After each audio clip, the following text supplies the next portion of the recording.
Assalamualaikum kelas.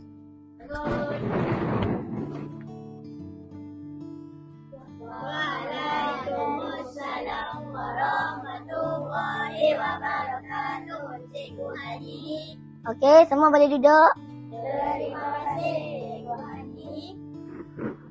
Saya nak selesai tentang pemeriksaan kamu. Sarah, Tanya, kamu telah mendapat markah yang paling tinggi dalam kelas. Terima kasih Cikgu. Sama. Haji.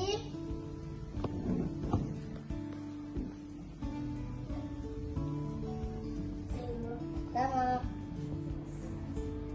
Arif.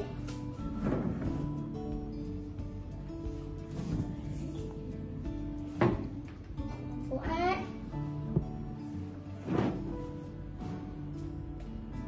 Sama-sama. Aduh, 38 markah je. Habislah aku. Ayah aku mesti marah. Tengok. Tak apa Arif. Kau boleh ulang kaji lagi. Sejak akhir tahun nanti boleh bagi lagi. Senang kau cakap. Kau dapat 95. Aku? Okey, semua dah boleh turun rehat ya.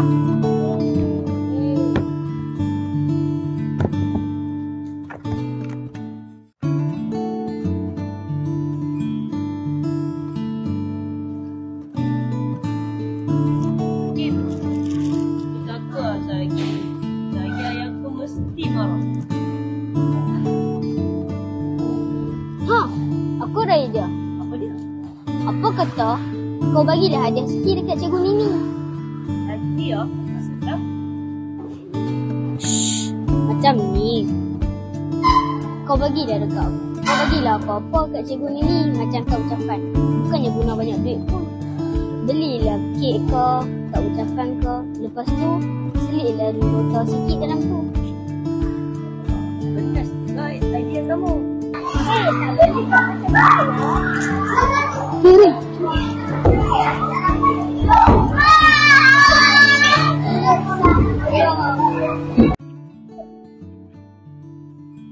Assalamualaikum juga.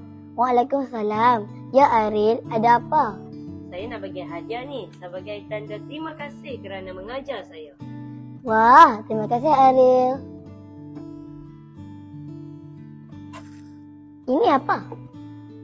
Itu nota pendek je cikgu.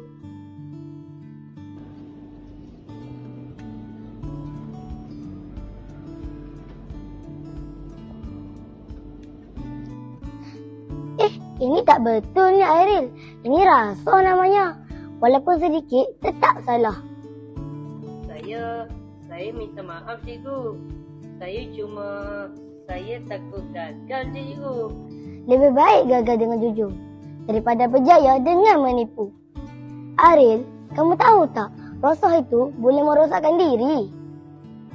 Baik cikgu, minta maaf ya cikgu. Arif, macam mana rancangan kau dengan Hakim tadi?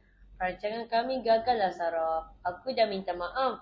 Cikgu bagi tahu perbuatan itu salah. Itu adalah rasuah. aku minta maaf Arif sebab bagi kau hadiah yang tidak baik. Tak apa. Baguslah. Ingat, kejujuran itu adalah kejayaan sebenar. Tak apa Aril, jadikan ia sebagai satu pengajaran untuk kita semua.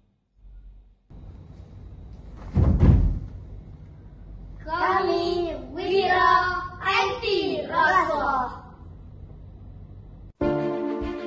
Kawan-kawan, jauhilah perbuatan rasuah. Rasuah ialah salah satu perbuatan yang salah dan berdosa.